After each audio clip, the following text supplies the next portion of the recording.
It has been good as we study Ecclesiastes and just wrestle with life. I mean, life, when we get so busy, we really don't want to stop and think about life, if we're honest, right? We just don't want to deal with it, and we just move. If we keep moving, we don't have to think. I don't know if you've ever caught yourself in that type of space of life. If you just keep doing things, you don't have to kind of explain why you're doing things or why I'm living this way or why I'm making that choice. It's just, if I keep moving, then I must be okay.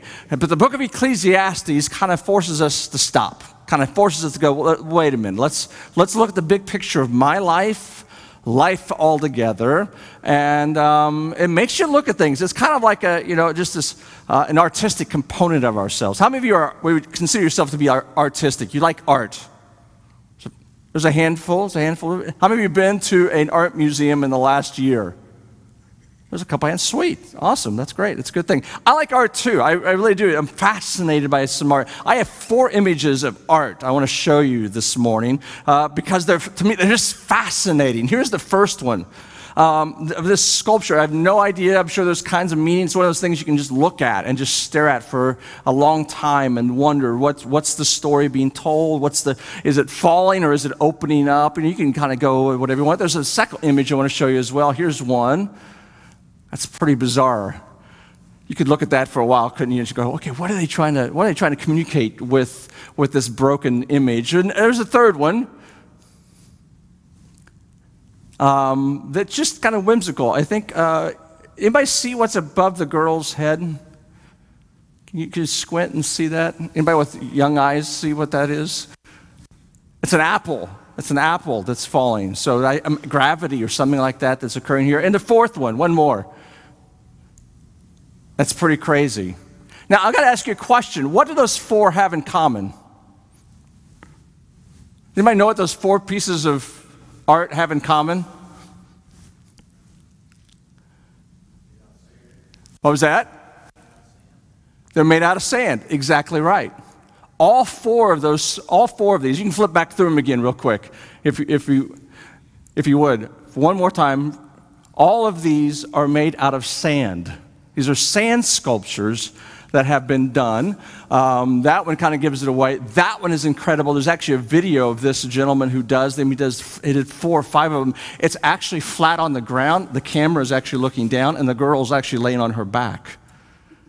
But the whole thing is sand. And of course, that one kind of gives it, a sand castle. I thought I'd give you a hint on that last one there. It's amazing. I mean, they are beautiful, beautiful. And I've never in my life been to a sand sculpture contest, but I would love to go see how they do that.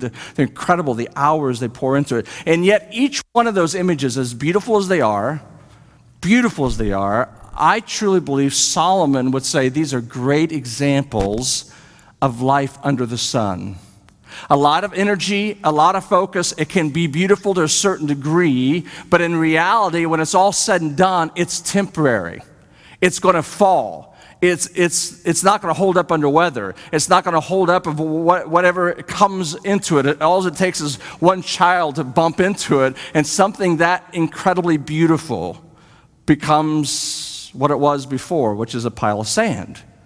And in Ecclesiastes, Solomon is just wrestling with this life, and he's going, I'm trying to make sense out of it, but it all seems to be meaningless. It seems to be, we all live a life that's like a sandcastle. It's a sculpture. We work, we build, it gets knocked down. We build it again, it gets knocked down, and when it all is said and done, it really doesn't matter what I've built. And there's this sense of hopelessness that he has. Ecclesiastes 3, if you want to open your Bibles there, you can do that through your phone or through your through the actual hardback Bible that you might have. But this Ecclesiastes 3, Solomon is evaluating this life. He's evaluating mankind's life in the sense that we have, and the seasons. He starts, last week we talked about the seasons of life that we go through. Up and down, good and bad, birth, death, laughter, mourning, grief, celebration, dance. It's a season of opposites that occur that we journey through in life. And the consistency is God's placement, is God's presence there. And as we've been listening to this life under the sun, in our study, I've been those new with this morning, I believe that as Solomon writes about life under the sun, he gives us glimpses of life above the sun.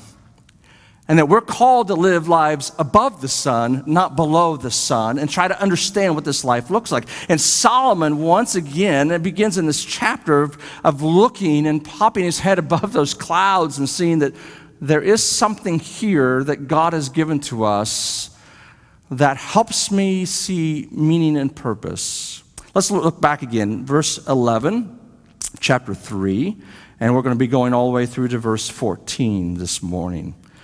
He has made everything beautiful in its time. He's also set eternity in the hearts in human heart.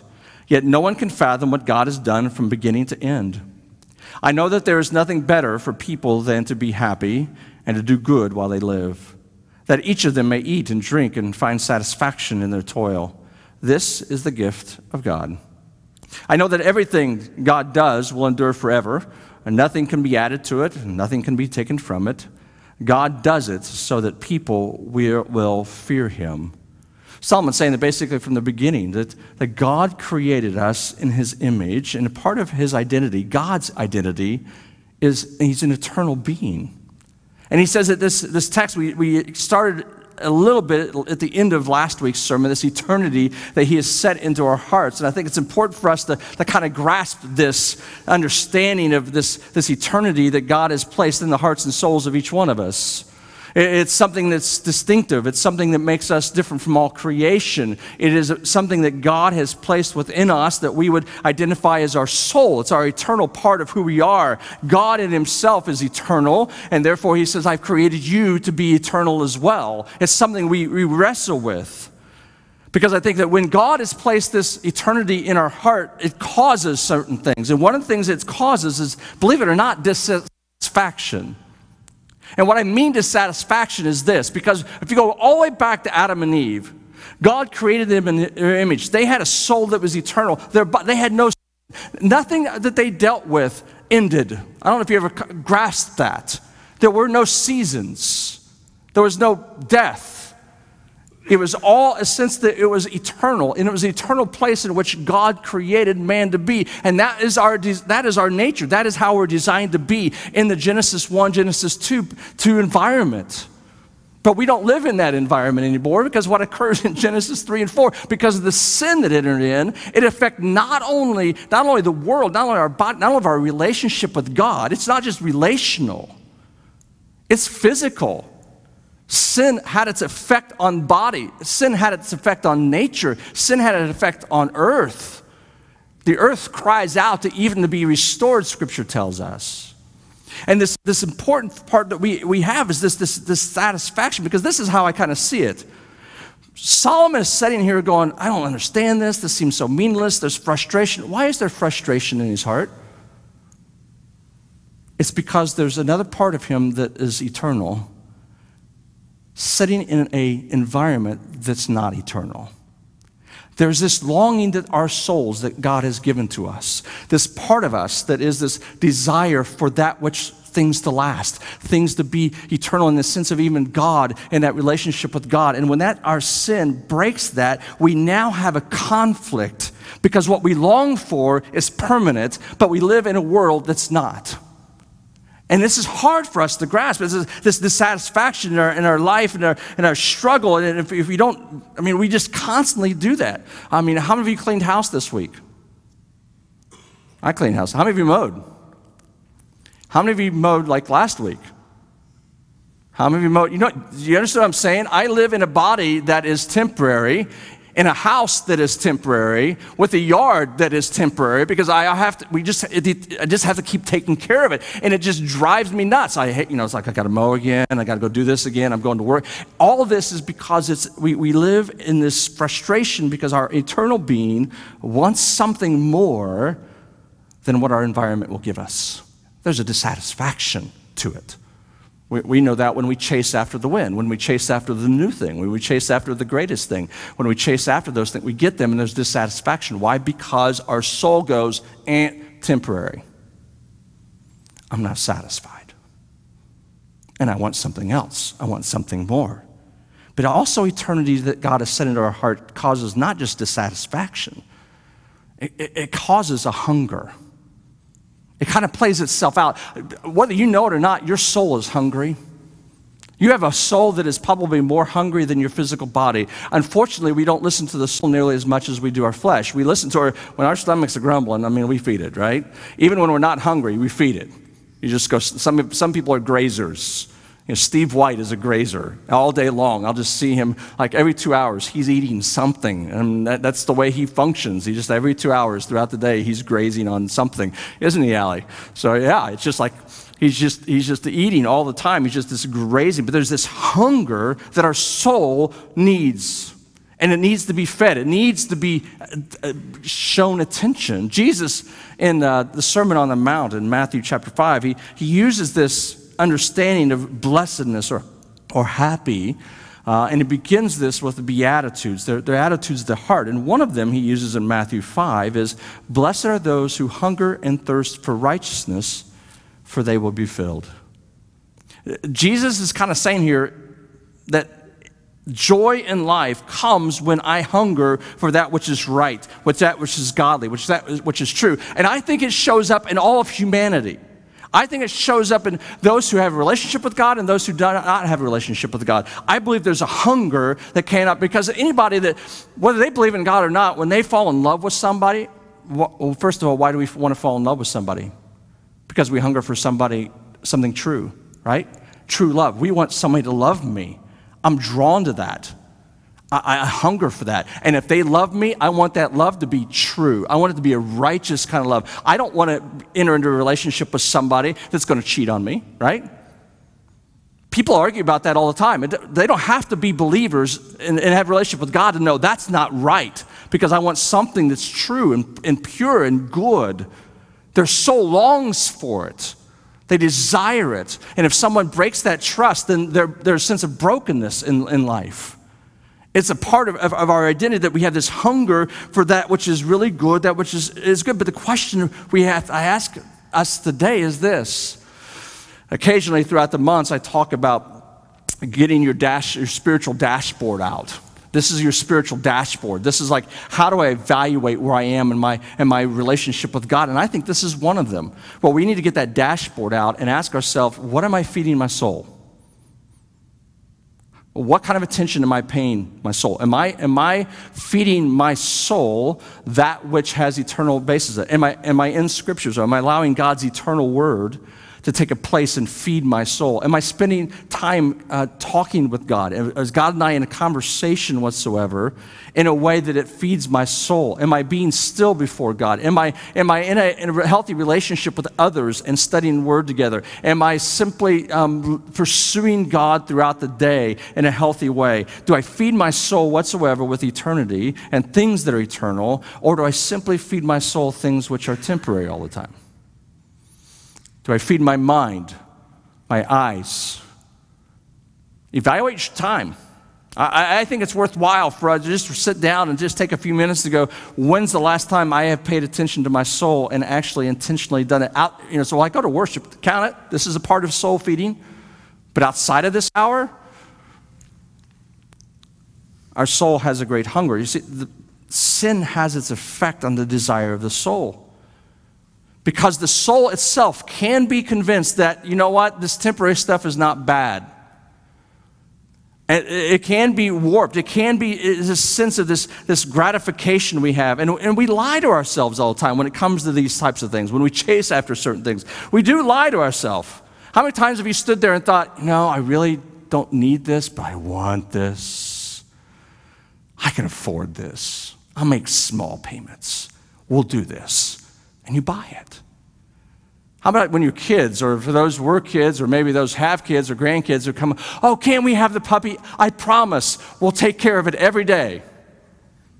Right? You've either given that speech to your parents, or your kids have or will give that speech to you, and it's the biggest lie in the world, is it not, Mom and Dad? It is the biggest that you know it from the beginning. It's not going to happen, but we want the puppy, and I will say anything that I have to get this puppy because it is so important to me, and we are driven by that. We do it all kinds of things. We make promises and we break them. We even can go deeper than that. Puppies are pretty light, but I think that we even go to other levels that are pretty deep. I'm afraid he's going to leave me, so I better I better do some things that he may want me to do because I don't want to feel lonely. And so I move that way because I'm afraid, and my soul longs for something that's true, but I will settle for this because I'm afraid of being lonely. The lies that we may even tell to ourselves that they won't like me at work unless I, don't work as hard, and all of a sudden now I'm working. Do you understand what I'm saying? There's all kinds of things we can find ourselves doing because of this life. We want that gratification in our life. That's why we have microwaves. That's why we have drive-up windows. That's why we have rent-a-centers that you can go get your TV now and pay twice as much by the time you're done. That's why we are driven in our country by a credit card system. Do you understand that? Culture has driven credit cards. And the culture is, I want it now. I don't want to borrow money now. I don't want to save for it. I want it now. It has driven our culture to a financial almost brink of breaking because of the debt load of this one drive. The feed really is I'm trying to feed my soul, and it doesn't satisfy. Paul writes this to the Corinthians. He said that Satan is at work in veiling and hiding man's soul. You can read that whole chapter, and it's a great chapter to help get even a bigger grasp of the struggle of our eternal component and that which is temporary. And he writes to the Corinthian church, to the followers, the Christians there, and he says in verses 2 Corinthians 4:16 through 18, these words, "Therefore, we don't lose heart." In other words, in this struggle, in this frustration, don't lose heart. "Though outwardly we are wasting away, inwardly we are being renewed day by day." Notice the two sections. Outwardly, flesh, it's waning. Inwardly, growing for those that are in Christ. He says, "For our light and momentary troubles are achieving for us an eternal glory that far outweighs them all. So we fix our eyes not on what is seen, but what is unseen. Since what is seen is temporary, but what is unseen is eternal." Okay. Now, to grasp this, it means I need to begin shifting my focus because of what Christ has awakened in my soul. Is there are things that are eternal. There are things that are now that don't waste away. There are things that I may not be able to see that have greater value than that which I do see. And that's hard for us because our flesh cries out to grab a hold of those things that we see. But God goes, listen, those things will pass away. Those things will not last. And it's just overwhelming. It's just the struggle that we can have in our life. We are wasting away. I'm reminded of that every time I look in the mirror. I hate to say it. I just do. I'm like, wow, that's not what I used to look like. And now I look and I see that there's something that's occurring in me. There's nothing better. Well, when you go to the hospital and you're sitting there with an 85-year-old or a 90-year-old, and they've come to basically their body is just deteriorating, but they sit there with this countenance of confidence and peace and more life in spite of their body. And when you experience that, when you see that, you know that they are more alive than maybe they ever have been before. And that's what this text is. They're living for something that's greater beyond them. It says fixing our eyes, and that means I'm focusing my life. When you say fixing my eyes, where am I focused? Am I focused on that which God has called me to be focused on this earth, or am I distracted by the things that this world around me offers? Because they're all around us, and we're all distracted. We're all in this boat. So as I talk about this, I'm in the boat. We're all in this boat of this struggle with this. But this is where Solomon goes. We process this. We process this struggle, and so how do I deal with it? Well, you may be sitting there and exactly like Solomon, like, I don't get it, I don't like it, this isn't fair. I don't like that I have this eternal thing and this flesh thing and they're at war all the time. I just hate it, and it makes life meaningless. It makes it, why do I do what I do? Why do I go to work? Why do I do the same thing? Why do I keep, and we can basically pull up a chair next to Solomon and pout right along with him and just go, I've had enough. Because that's kind of where Solomon is. But then he mentions something here. He mentions something here in verse 12 that captured me. Because it's this moment when he just simply says, I know that there's nothing better for people than to be happy and to do good while they live. And when I read that, I thought, wait a minute, there's nothing better. There's nothing better with my time than to be happy and to do good. It reminded me a little bit. We want to focus on the word happy, right? Because that's what we're chasing. I want to be happy. I remember way back when I was in high school, I remember some English probably course that was asking, what do you want to do? If when you're older, what do you want to have? Or do you want to be wealthy, or do you want to be, not really wealthy? Do you want to be poor? And all those kinds of questions that they ask you in English class back then. They probably don't mess with it now. But I remember the majority of the room goes, I just want to be happy. That was the answer. We didn't know what that meant, but we just wanted to be happy. It was something that we're pursuing. We didn't know how it would occur, but Solomon says here there is something that we can capture. And I guess for me, the focus on this verse isn't happy. The focus is actually the word before it, be. It's a small little word, but it has great value. Because that word be is actually a word that describes your identity. It actually describes your soul. It's your being. Right? When you're happy, your being is happy. Your soul is happy. And what Solomon is saying to us in this text, I know it sounds very philosophical, but it's in the sense of what he's trying to tell us is, listen, your soul can find happiness in the temporary. Your soul can find contentment in what's occurring on the earth. Your soul can find a sense of joy that is unlike any other, but it starts not with the happiness that we pursue, but with the soul itself. It starts with our being and how it reacts and interacts in this relationship with God. When our life and our mind and our soul have a love for God, there is a sense of our being can be happy. There's a sense of our being finds a contentment not dependent on what we have in life. It's not dependent on how well work went today. I can find contentment in the depth of my soul because even though everybody at work may not love me, I know that God still does. I can find contentment. Even though I messed up today and I said something I probably shouldn't to my kids, and it's like, man, I messed up. I know that there's grace from God, and I can find grace from my own kids. I know that my being in the midst of all of that is this struggle, because what I'm being told here is this: there are things in this world that are not temporary. Because you see, seasons, when he talks about chapter 3, these seasons, death is a season, pain, joy, all these things we really struggle with in life, they are seasons. But the one thing that is not a season, God. And I'm glad to know that. God's not a season. God doesn't come and go. God doesn't change. God's grace isn't offered and it's just for a short time. It's for this generation, but not for this generation. It's not something that you get an ad on your on your phone and find out it's a 24-hour cold cell, and you better get there, because if you don't and you're late, you don't have anything. That's not God. God is an eternal, enduring work that loves us and that does not go away. And it does not, this new revival, this focus changes my heart when it looks to temporary things. And this is it.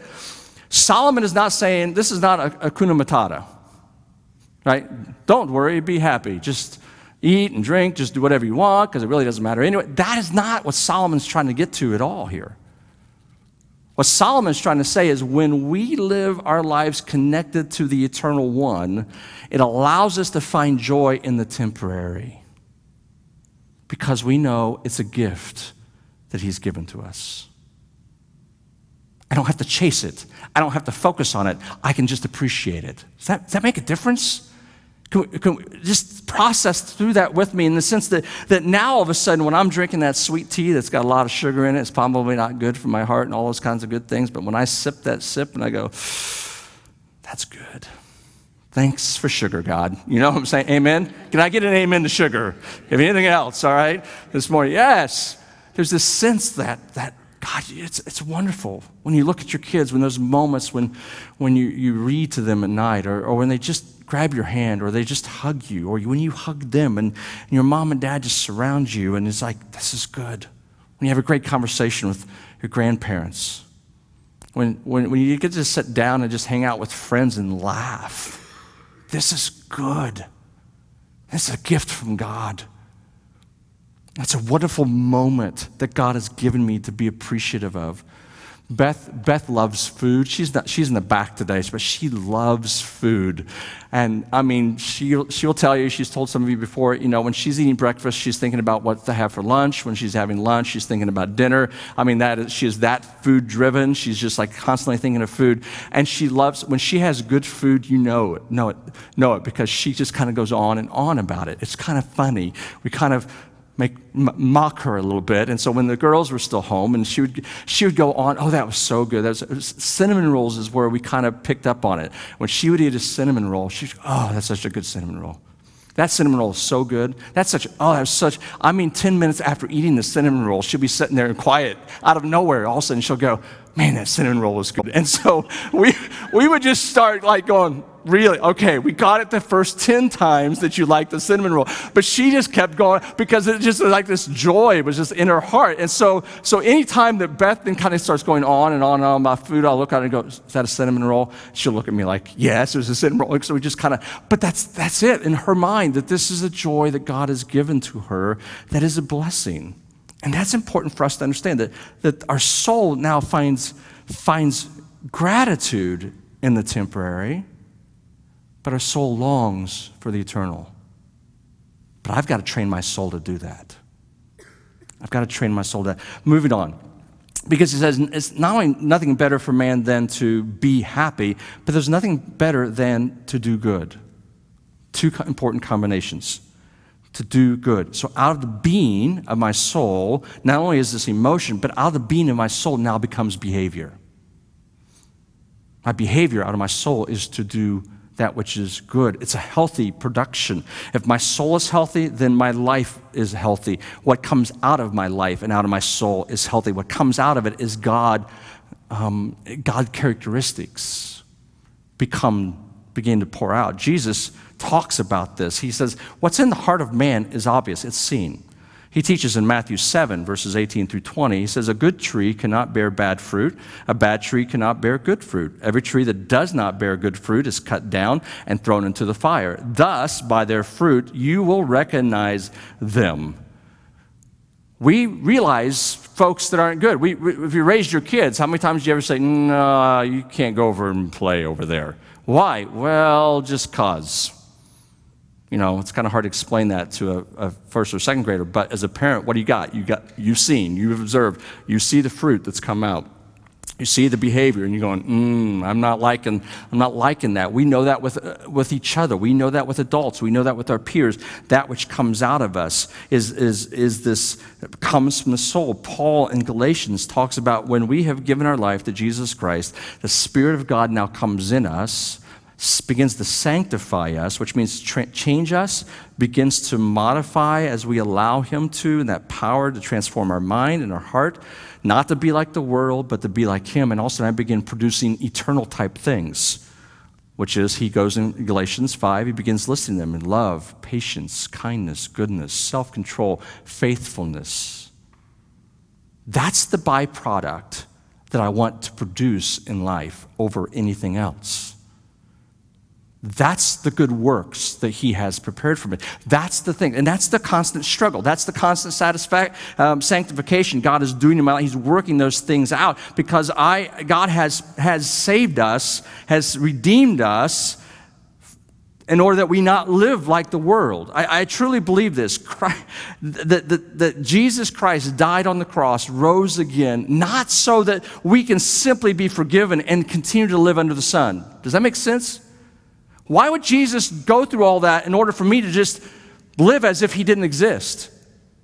No, He died and rose in order to bring us alive and that we may live above the sun and that our lives may be transformed. Ephesians 2, we're studying Ephesians in life groups. And it's been a great study, and this text is important, that we are God's handiwork, created in Christ Jesus to do good works, which God prepared for us in advance. There's this good works He calls us to do. And I want to be about the good work. I want that fruit to be out of my life. And that's what he then contrasts this. I love how Solomon takes the beginning of chapter 3 and goes, seasons, seasons, seasons, seasons. But in the middle here, he contrasts God to the seasons of man. I don't know if you caught that, but he said, but if you look back at that verse 14, he says, I know that everything God does will endure forever. Nothing can be added to it, nothing taken from it. God does it so that people will fear him. Seasons, things that don't last. But God, that's enduring. God's work is an enduring work. The work of Jesus on the cross is an enduring work that is a saving grace for all that will respond to it. But that's the question. That's the poll. Do I actually allow Christ to make my soul alive and to be empowered for that work of Christ on the cross? Because it was work. Ephesians 2, a little bit earlier on, says, all of us lived among them at one time, gratifying the cravings of our flesh and following its desires and thoughts. And like the rest, we are by nature deserving wrath. But because of his great love for us, God, who is rich in mercy, made us alive with Christ, even when we were dead in transgressions. It's by grace you have been saved. You see, this text, verse 5 says, made us alive. It's his work. God made us alive, made you alive, made us alive in order that we may bless and we may be a part of his kingdom work on this earth, that we may be a part of restoring mankind back to God himself. I had a conversation with my son-in-law many, many years ago, but it's a conversation that's stuck in my mind. Early in his ministry, we were driving, I don't even know where, I know it was a conversation that occurred in the car, and he said to me, Tim, this is Michael, Amber's husband, he just said, I just want to help people find their way back to God.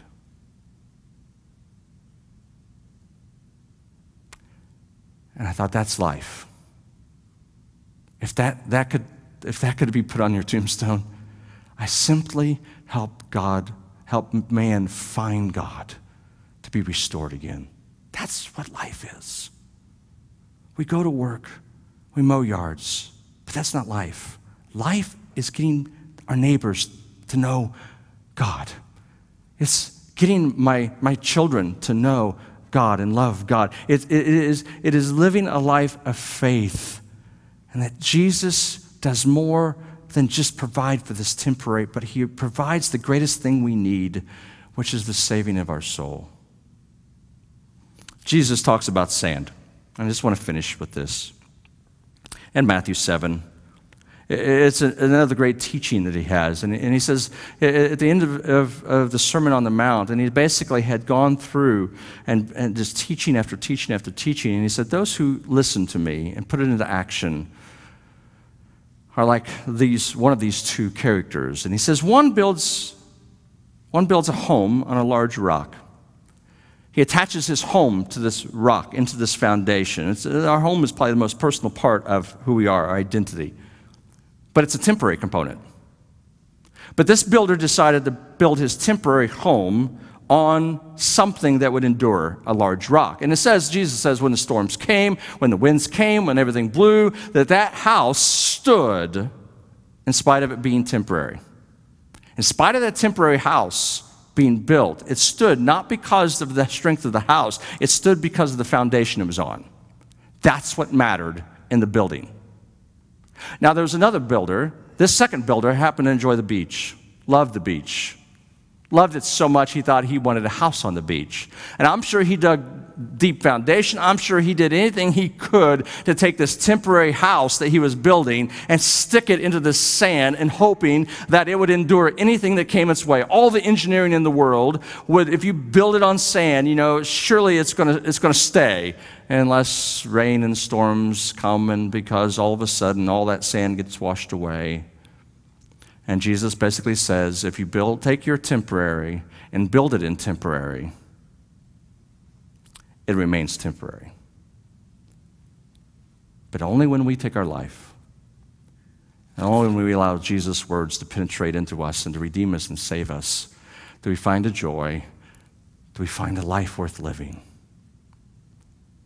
This is what Jesus calls you to. Maybe you're still chasing after the things of this earth. Jesus says there's another way. There's an eternal way.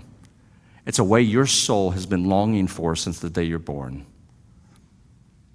And I pray that in your heart, if you don't know Jesus, that maybe today, conversation, that you would just simply say, I just want to talk. I want to talk more. I want to find out more about how I can become alive, maybe for the first time. And maybe you're here this morning and just have a great love for the Lord, and you just want to serve, and you want to come and be a member. You're not a member of Plainfield Christian Church at all, and you want to serve here. We would love to have you too. We invite you at any time, during or after the service. But I want you to know this. Jesus came to give us life to the fullest. Let's live it. Let's pray.